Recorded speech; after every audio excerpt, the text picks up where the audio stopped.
Vadodara city police મથકે હત્યાના પ્રયાસ અંગે અગાઉ ફરિયાદ દાખલ થઈ હતી। એ બનાવમાં વડોદરા સિટી પોલીસે આરોપીને ધરપકડ કરીને રિકન્સ્ટ્રક્શનની સાથે તેનો વરઘોડો કાઢ્યો। 20 નવેમ્બરના રોજ ભીડભાડવાળી જગ્યાએ હુમલો કર્યો હતો। પોલીસે યાકુતપુરા વિસ્તારમાં જ આરોપીનો વરઘોડો કાઢ્યો હતો। 24ના રોજ અહીંની એક મદાર હોટલ છે, ત્યાં એક ખૂનની કોશિશનો બનાવ બનેલો છે। વિગત એવી છે, ફરિયાદી શ્રી અનસભાઈએ આરોપી ઇસામુદ્દીન અને બીજા 8 વિરુદ્ધ આ પોલીસ સ્ટેશનમાં જે તે દિવસે જ IPC 307 અને BNSS 109(1) મુજબ ફરિયાદ કરેલી છે। ફરિયાદનું શોર્ટ કન્ટેન્ટ એવું છે કે હાલ જે પકડાયેલ આરોપી છે તેમની સિસ્ટર સાથે કોઈ એક આરોપીને, વિક્ટીમને યા તો ફરિયાદીને કંઈ અફેર છે।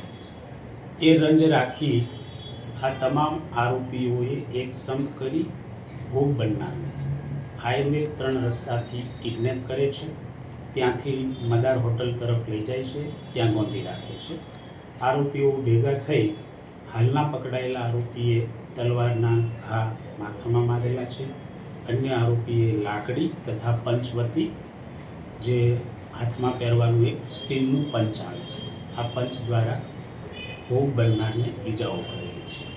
આ ઝઘડા દરમિયાન એક રાહદારી ઇબ્રાહિમ શેખજીવાલા બચાવવા માટે જાય છે, છોડાવવા માટે જાય છે, તેમને પણ ઈજાઓ થાય છે। હાલનો જે પકડાયેલ આરોપી છે અનસ મોહમ્મદ ઇસામુદ્દીન અલાઉદ્દીન સૈયદ, જેની ઉંમર 50 વર્ષ છે અને પોતે યાકુતપુરામાં રહે છે, જેઓ ગઈકાલે નામદાર કોર્ટમાં સરેન્ડર થતાં આજે તેઓને લઈ આવેલા છે પોલીસ ઇન્વેસ્ટિગેશન માટે। એમની હાજરીમાં બનાવ સ્થળનું રિકન્સ્ટ્રક્શન પંચનામું તપાસનીશ અધિકારીશ્રીએ કરેલું છે। કેટલા આરોપીઓ હજુ આની અંદર સંડોવાયેલા હશે? કુલ 8 આરોપીઓ છે, તે પૈકી આ મુખ્ય આરોપી છે, તેમની ધરપકડ આજરોજ કરવામાં આવનાર છે। બીજા બધા આરોપીની ધરપકડ? બિલકુલ, આ લોકો નાતા ફરે છે, તેમને પકડવા માટે તમામ પ્રયત્નો જારી છે। ડી સ્ટાફ, ઇન્સ્પેક્ટર જાતે અને બીજી 2 ટીમો બનાવી વહેલામાં વહેલા પકડી ધોરણસર કાર્યવાહી કરવામાં આવનાર છે। કોઈ હથિયાર કબજે કર્યો હોય એવું કંઈ? ઇન્વેસ્ટિગેશનનો ભાગ છે, આરોપી પાસેથી આ હથિયારો રિકવર કરવાના બાકી છે, પરંતુ તપાસ દરમિયાન રિકવરી થઈ શકશે। કઈ પ્રકારની કાર્યવાહી કરવામાં આવશે? કયા ગુના એમના ઉપર નોંધવામાં આવ્યા છે?